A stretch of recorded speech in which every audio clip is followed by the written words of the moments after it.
Якщо в листопаді буде така опція цієї угоди, то ви вважаєте, що не варто її підписувати? Може, і варто підписувати. Я просто знаю, що московити скористаються, а ми ні. Тобто українці добре воюють, але погано користаються миром. Взагалі, угоди і вибори – це не фішка українців.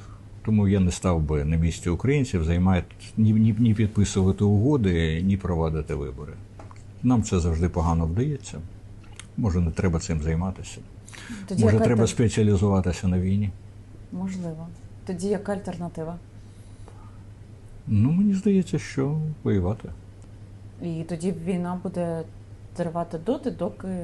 Ні, у нас війна полюбе буде весь час. Поки існує Москва, буде війна.